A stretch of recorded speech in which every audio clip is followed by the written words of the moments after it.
Sergei Bobrovsky and Greer stayed put, and Bill ZIto made a sneaky move for beyond just this year. We'll react to the trade deadline and more on today's Locked On Florida Panthers podcast.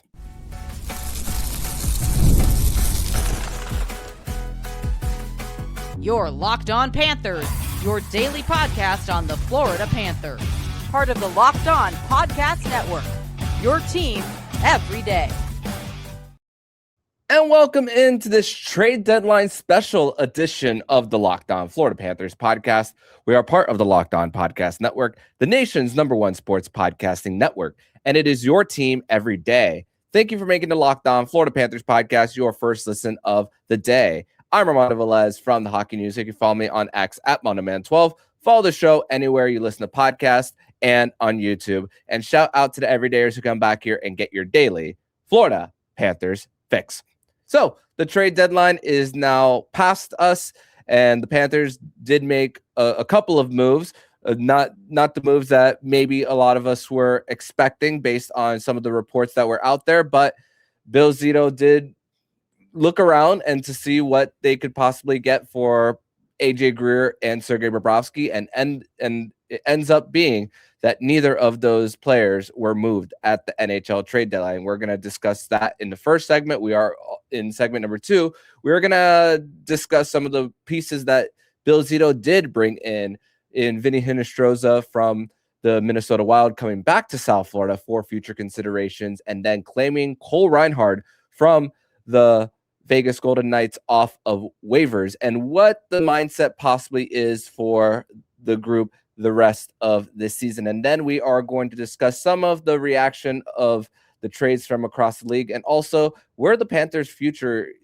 looks like come this offseason and what their cap is, because it's actually not in the worst place, I will say. Quite impressive knowing that they have their core locked up. But let's discuss the lack of trades for the Florida Panthers here. So Sergei Bobrovsky is going to be remaining with the Florida Panthers for this season, and as is Greer.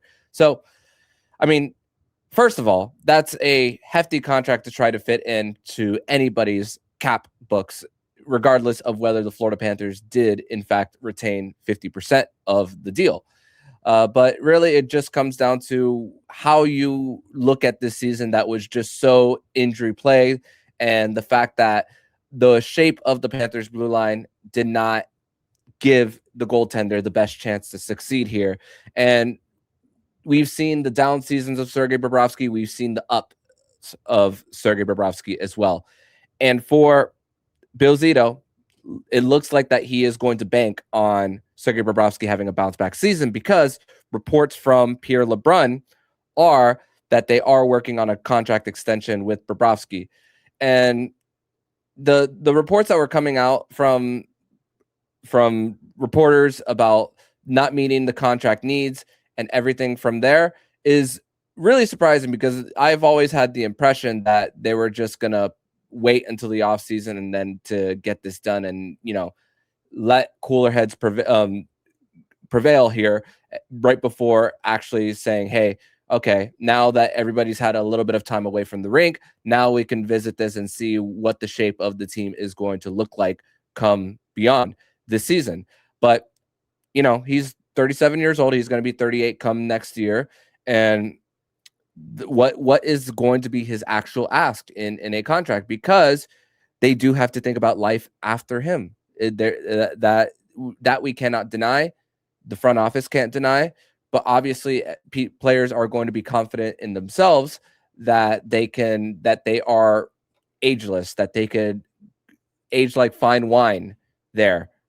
And for just me looking at this from outside of the organization, although I cover the Panthers, I'm not affiliated with them.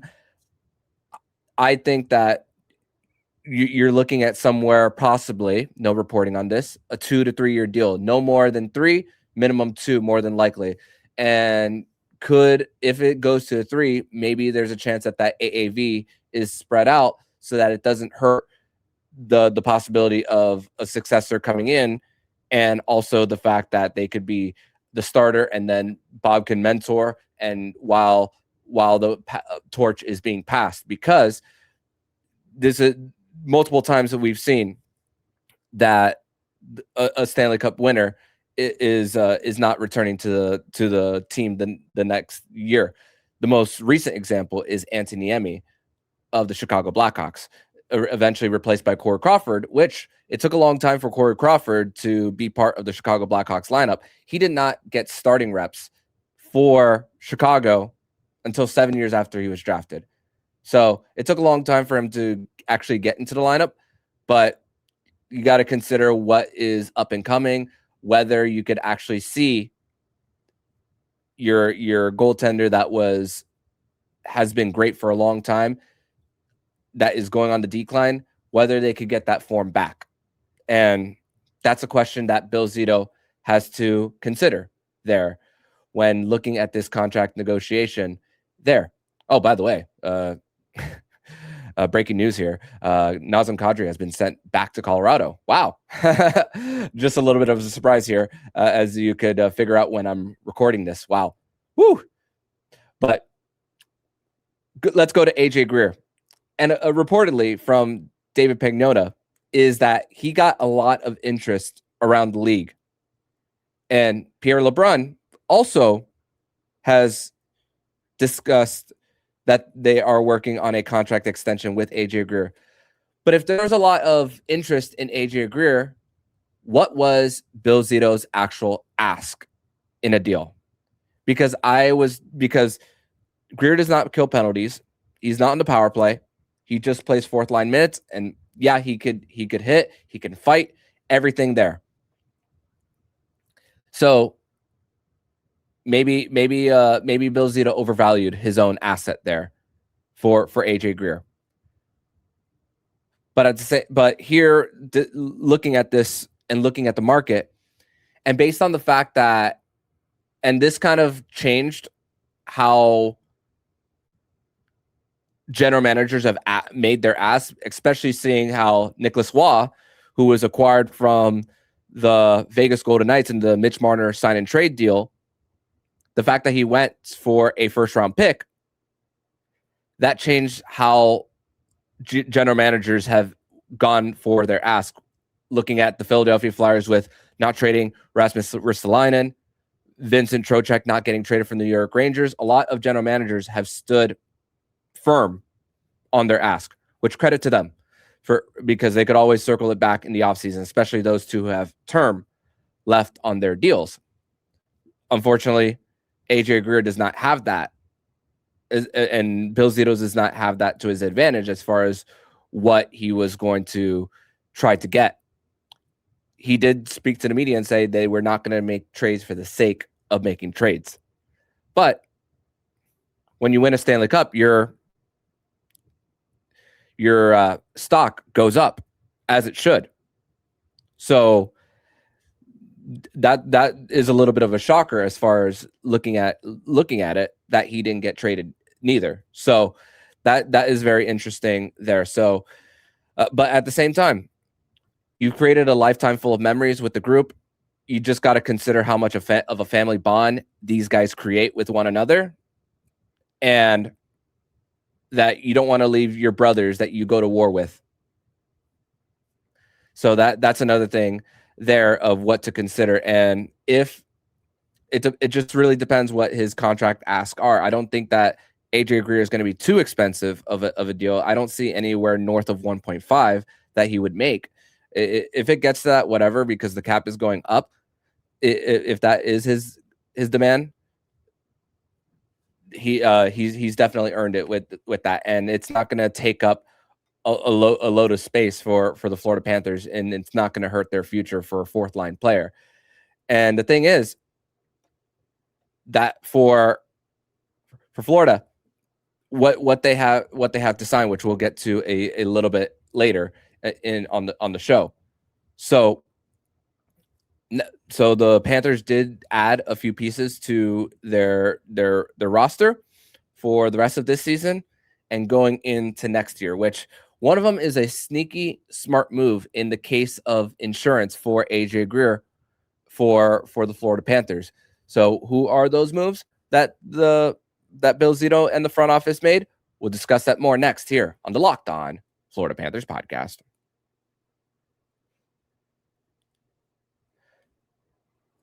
Today's episode is brought to you by Indeed.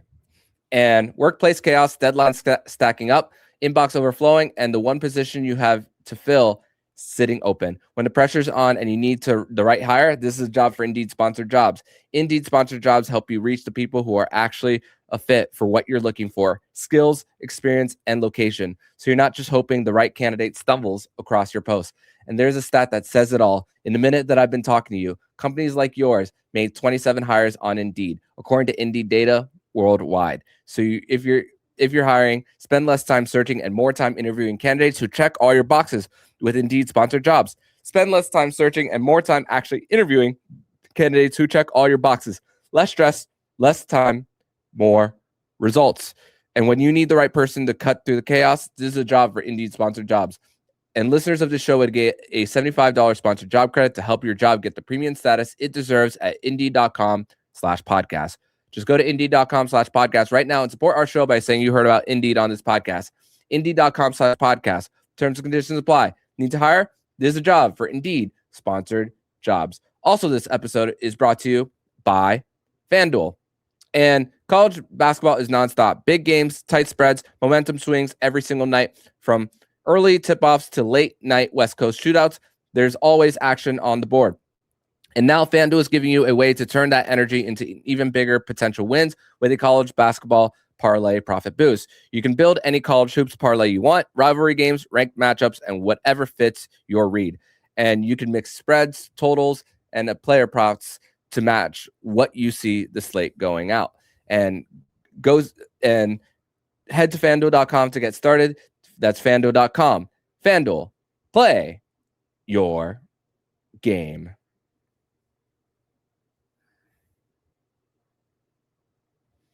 Segment number 2 here on this trade deadline special edition of the Locked On Florida Panthers podcast. Thank you once again for making the Locked On Florida Panthers podcast your first listen of the day.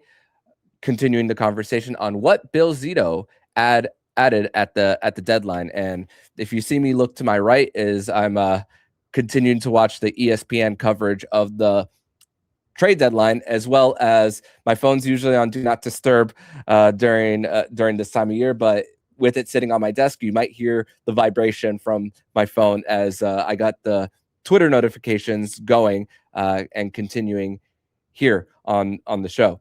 But let's continue the discussion about how and what moves Bill ZIto did in fact make during the trade deadline. So he decided to trade for forward VInnie Hinostroza for future considerations from the Minnesota Wild. Funny that for tweets, Puckpedia decided to actually tweet it out and say nothing. I guess it's going to be a nice steak dinner on downtown Las Olas for Bill ZIto, for Billy Guerin for helping him out there. Take someone off the roster, and it's a fill-in for VInnie Hinostroza for the rest of the season at $775K, which he is set to be a free agent this summer as he's in the last year of a 2-year deal. But VInnie Hinostroza is back. Let's not forget that during the 2020 free agency period, Bill ZIto did sign Hinostroza to a deal and then eventually traded him to the Chicago Blackhawks, which, if you remember, prior to the deadline for the Panthers, they made a series of trades with Chicago in a 6-day span, one on April 2nd and another one on April 8th, which the first one was Hinostroza to Chicago. That was worth $1 million at the time there. And then it was the big cap clearing trade of Brett Connolly, bringing in Lucas Carlson, Lucas Volmark, that was his second stint with the Florida Panthers. And then unfortunately trading Henrik Borgstrom, who ended up not working out for the Panthers, who was playing actually in Liga that year. He left the Panthers, went over there, was actually playing with Anton Lundell that season, right before Anton Lundell signed his entry-level deal with the Florida Panthers. And then Borgstrom returned, ended up actually winning Calder Cup with the Hershey Bears, the Washington Capitals affiliate. And they also got rid of the contract of Brett Connolly, which he had a year left at just over $4 million. And when you look at deadlines and when you look at the poor contracts that previous management made in Dallas Howland versus what Bill ZIto has been able to do, also thankfully now the cap is rising, so those percentages of the deals are lesser of a blow for the Florida Panthers. And you know what? The Eetu Luostarinen deal was great for the Panthers. The Mason Marchment deal was great for the Panthers. And even the Sergei Bobrovsky deal was great for Dale Talon as well, although we are at the end of that. But you look at the contracts of Brett Connolly, which didn't work out. You had to attach a first-round pick in Henrik Borgstrom there to get rid of his deal, and he didn't develop well for the Panthers neither. Keith Yandel, you had to buy out the last year of his deal and give themselves a little bit of salary cap space right before making a run to the second round of the playoffs, right before getting swept from Tampa Bay. And then we saw how much that dead cap weight for the Panthers hurt them as far as signing minimum contracts and then unable to re-sign Claude Giroux as well. Let's not forget that for the Panthers. And then Mason Marchment did eventually walk as they just flat out couldn't fit him. And then let's not forget the Anton Strawman contract, where they had to dish out a second round pick and before it was to the Arizona Coyotes and Vladislav Kolyachonok, who was a third round pick for the Panthers at the time there. So it's night and day based on the Panthers' current right where they're at right now and what it was in the past and what the outlook is going to be for the future since their core is locked up. But they also made a waiver claim today during this period at 2 p.m. It was announced from the insiders that they have claimed Cole Reinhardt off of waivers from the Vegas Golden Knights, and he has a 2-year deal. He's in year one of that 2-year deal, and with Bill ZIto claiming him off of waivers and a year left, that's a great little piece of business. Has lots of size from Calgary, Alberta, and is a possible replacement for AJ Greer in the case that they cannot get a number right for both parties in a possible trade there. So that is going to be very interesting to see as far as getting bodies and the fact that free agency is not going to be filled with a lot of high impact players. You get a little bit of business done this year, but acquiring VInnie Hinostroza and Cole Reinhardt for the Florida Panthers, you got to wonder a few things. Number one, Jonah Gadjevic's availability. Is he further away from a return to the lineup than we originally thought? I keep refreshing the NHL media site, and he still hasn't been taken off of injured reserve, and he's on the trip for the Florida Panthers. So it doesn't look like that he is going to play tonight against the Detroit Red Wings, which Detroit actually made a good move in bringing in Justin Falk to the mix there. So little nice piece of business now for Steve Yzerman. Finally, he's using some assets in order to help them win now that they're in a better position. Night and day from last year's deadline, where Dylan Larkin complained a little bit, where they didn't bring in reinforcements, and then Steve Yzerman saying, you didn't play well enough in order for me to bring extra guys into the lineup. But AJ, the second thought is AJ Greer. What happens there? At the time when the waiver claim was announced, it was okay.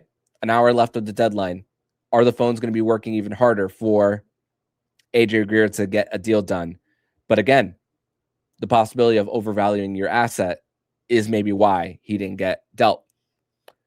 But also the fact that post deadline, midnight of trade deadline day, which funny enough, overnight, John Carlson of the Washington Capitals got dealt to the Anaheim Ducks, and he was sleeping when that happened. So crazy things have happened, and not a lot of activity, by the way, for this trade deadline day. But one cool story is the Foligno brothers, Nick and Marcus Foligno, are going to be reunited.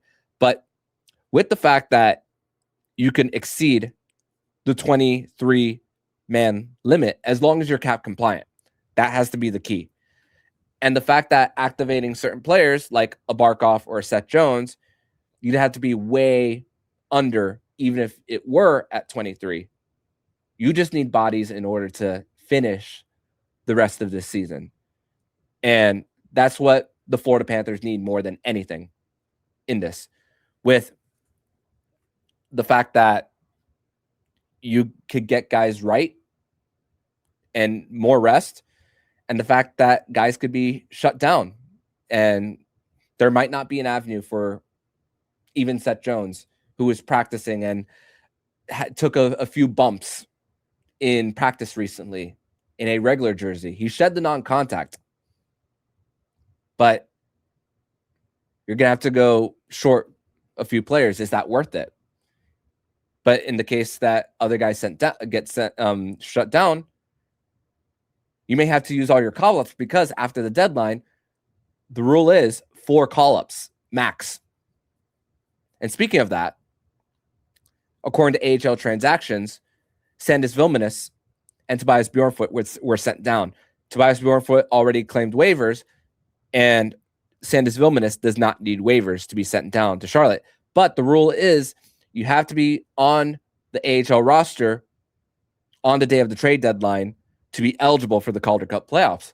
So Vilmanis could get some more games under him, because right now it's a 1.5% chance that the Panthers are going to make the postseason. That's per Money Puck. So you get a little bit of that extra hockey for Sandis Vilmanis, and I'm happy that he's going to get that. And he's going to be a valuable piece for the Florida Panthers come next season. It's going to be a pretty nice training camp battle that he is going to have there. So that is one thing that I'm very interested in the rest of this season. Does he stay? Because also, being sent down, the NHL has gotten rid of the paper transaction loophole where you only get sent down. You don't have to play a single game and then get called up. You have to play now at least one game in the AHL before you're eligible to be called up. So maybe not. It may not be just a quick trip. But Sandis Vilmanis, he's left an outstanding impression here for the NHL team. It's also interesting to see what the lineup is going to be tonight. And I feel like trade deadline day and the fact that there are games played on this day feels very criminal, because lineups are going to be short. Guys are traveling, trying to get to their new cities, which, funny enough, Braden Shen got traded to the New York Islanders from the St. Louis Blues. Both of them are out west, the Islanders and the Blues, and they're staying in the same hotel. So that's funny, because the Blues play the Sharks tonight, and then the Islanders play the Sharks tomorrow. So doesn't have to go far from his hotel room in order to meet his new team there. So great bit of business for St. Louis on the trade deadline, and also Toronto with getting guys out, with Bobby McMahon going to the Seattle Kraken. Scott Laughton was also traded as well.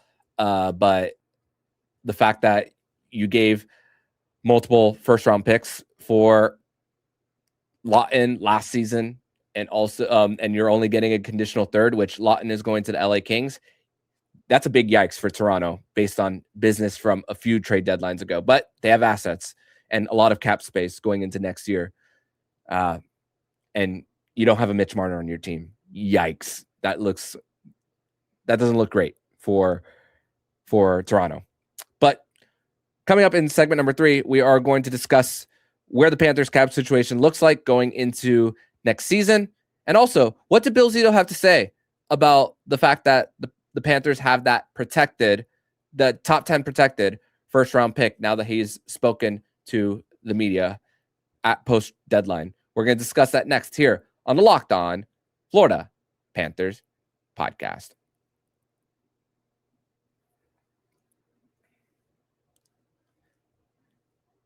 Today's episode is brought to you by Factor. Cold days, packed schedules, and big goals. That's winter. And when there's a lot of time to cook, eating well can feel like another thing on the to-do list.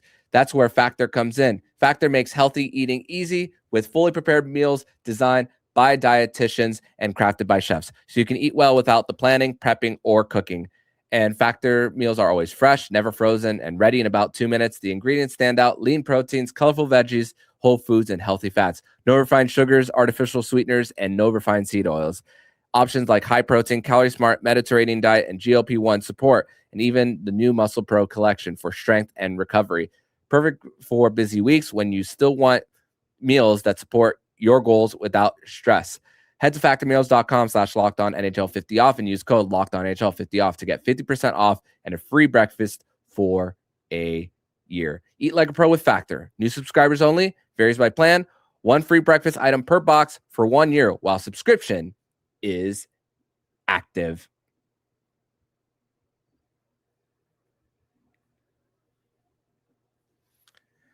Segment number 3 here on this trade deadline special edition of the Locked On Florida Panthers podcast. Thank you once again for making the Locked On Florida Panthers podcast your first listen of the day, and continuing the discussion here. And I'm refreshing my feed, looking to my right as far as the TSN trade deadline show is continuing as it's past 4:00. The ESPN2 deadline special is over, and TSN actually has Nazem Kadri on the phone during their coverage just to get his reaction. That one I can't believe. Because there was a report saying that the owner of the Calgary Flames actually blocked the trade originally a few days ago, but ended up but I guess there was a change of heart there for Calgary there. And pretty cool that he gets to reunite with a group that he's familiar with as well. So let's look at the Panthers cap situation here, because they did send Vilmanis down to the AHL. It actually has not been processed on Puckpedia here, although the other transaction have of Cole Reinhardt and VInnie Hinostroza. So, but assuming that Sandis Vilmanis is going to be a part of this team next year, and let's just go based on what Puckpedia has right now. Think about this. The Panthers, core locked up, and you only have very few positions of need. A 4C, which it might as well be Tomas Nosek next season, and maybe a little bit of a redemption tour this season, and then a chance next season to run it back. Or you look at a different option out there. A 4C, a 6D, and 2 goaltenders. Those are the only spots that the Panthers have to fill. Let's see what Bobrovsky's ask is going to be as far as money. But $15 million to work with to fill those spots. I mentioned Cole Reinhardt as far as being under contract next year. Nosek's a UFA. Bobrovsky, Tarasov are both UFAs. Mackie Semiskevich is an RFA. That one's going to be interesting as far as what he's going to get. But you know what? The Panthers could fit him as well because he's not going to command a lot of money.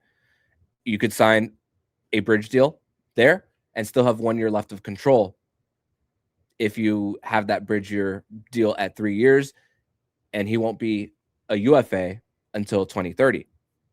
Something to consider. But 4C is going to be vet minimum. 6D is probably going to be there's a possibility that it's over vet minimum, but you have a little bit of money to throw a little bit more and possibly in a trade. And I keep looking at different rosters on who is going to have to trade guys out because they're going to be so up against the cap, especially if you're trading guys with term. That's going to be very, very interesting come this offseason. But it's not the worst place to be in. And with Jesper Boquist making $1.5 million and him being a scratch for most of this year with the injuries, that's a possibility of a trade somewhere down the road, or sometime during training camp. That's a player that you can place on waivers and someone can claim him as well. And also the Panthers have the possibility to not be all the way near the cap.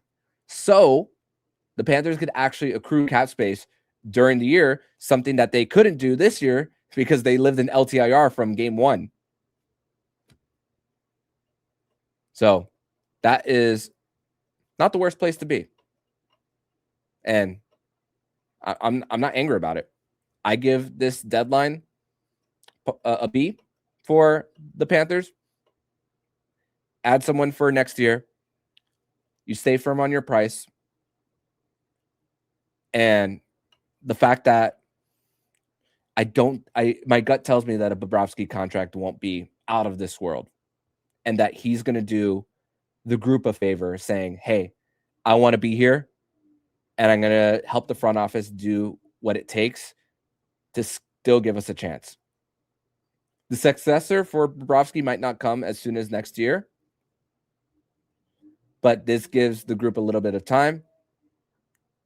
And yeah, we're banking on blue line health as well, which it was great at the beginning, but then once the Winter Classic came,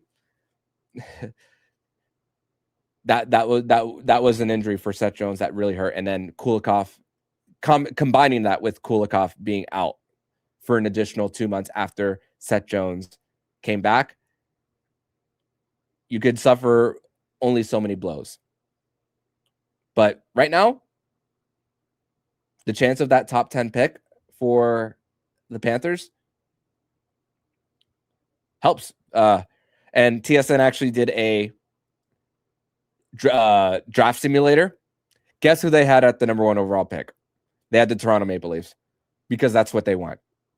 So, and also it's going to be hilarious when they don't get the top pick and everybody in Leafland goes crazy because they have a top 5 protected pick. And right now they're on the outside of that. While the Panthers, right now they're 7th. And by the way, the games to look out for the Panthers top 10 lottery odds is tonight, their game in Detroit, and then St. Louis at San Jose. I don't think the Panthers would catch St. Louis as far as increasing their odds, but them and San Jose has a few games in hand. They could create a little bit of separation there and help the Panthers not exit the top 10. And speaking of that, our friend of the show, David Dwork, just posted a quote from Bill Zito when asked about how they're approaching the lottery, having a first-round protected pick. And I saw the tweet, but I didn't get a chance to actually read it because it was tweeted after I started the show. So this is the first time I'm actually reading it out loud. There, just wanted to save that tab. So this is what Bill Zito had to say. Quote, "You love to say you could be strategic, but you can't. The team will play as hard as they can every single night, but whatever happens, happens. We'll react once the season is over, and we know, but we're playing for both scenarios." Close quote. So this team is something that we've been very consistent on the show about the fact that you can't get players to just lay down and not try. But that front office is not going to complain. But also, they're also not going to say it publicly that of the decisions that they're going to make to hurt their chances of winning games to get that pick. Because the sooner you get that pick into your system, the closer it gets to being a cheaper piece that could help your core. Because it's not going to be every year where so there are going to be years because there are certain teams out there who haven't paid their stars who are going to just flat out outbid you, whether it's trades with the lack of assets that you have and salary cap space. So this is the fastest way, hopefully for the Panthers, that they could have getting that pick in. So we'll see. Also, Bill Zito was asked about Sergei Bobrovsky, saying, quote, "Sergei is a big part of our franchise, part of our core. We want to try to keep him," close quote. That's a true belief in the guy who's brought them so many great games over the years. And again, never actually thought that it was a possibility of him being traded just a few weeks ago. But there was that thing inside of me that was wondering and swaying and going from 80-20 of him not being traded to getting closer to 50-50. Could it actually happen? That lack of a move said it all. Also, he was asked about Sasha Barkov. No decision made on Sasha Barkov to shut him down for as far as a season-ending LTIR move. He said he's ready when he's ready, but it doesn't sound like he will be shut down. So your guess is as good as mine. Don't think he'll play, but that part is the one that I don't understand, because you got, but at the same time, if the guy is already skating and then you submit to the league saying season-ending LTIR, then that just creates a little bit of suspicion there, because you got to have a legitimate reason of him not being healthy enough. So the league also has to approve of that season-ending LTIR status, which when we saw the Tyler Seguin news, that didn't come as a surprise because of the timing of his injury. Because Barkov's injury happened in training camp, that he was on the ice before the Panthers were way out of it, it doesn't look good optically to submit that to the league as well. So that's another thing to consider. But this is what the Panthers did, and we'll see how the Panthers fare as far as draft positioning and what they do for the defense core, because right now they only have 6 healthy defense, with Bjornfoot sent down and Seth Jones still being on LTIR. Cole Schwint has not been transferred to LTIR yet, but that could open up some cap space there, but it still would not be enough to activate. So is he being shut down? Seth Jones. So we'll see. But the Panthers just need bodies right now to finish the season. That's, in my opinion, it's not even just about the positioning of the draft pick. It's just getting enough guys to fill out a roster. And the Panthers have accepted what their fate is. They got Jeff Petrie yesterday to go to a better situation to win a cup at his age before he calls it quits. And the Panthers, like Sam Bennett said last night, I didn't get this quote until after the show on my timeline. There's light at the end of the tunnel. And it really, truly does feel that way here with cap health and hopefully actual health of this roster, that it doesn't need to be purged. You could just add here. And if guys are reasonable, you could bring the whole band back. And I would be excited if they are, because it's not going to be 8-year terms for any of these guys who are pending UFAs. So we'll see.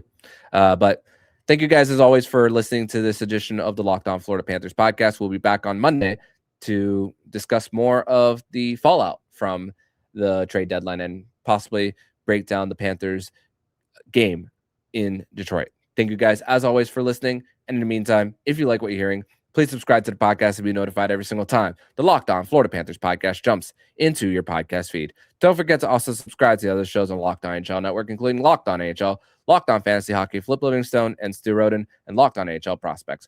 Thank you once again for making the Locked On Florida Panthers podcast your first listen of the day. So I'm Armando Velez, signing off. And you've been listening to Locked On Florida Panthers podcast, part of Locked On Podcast Network. We're your team every day.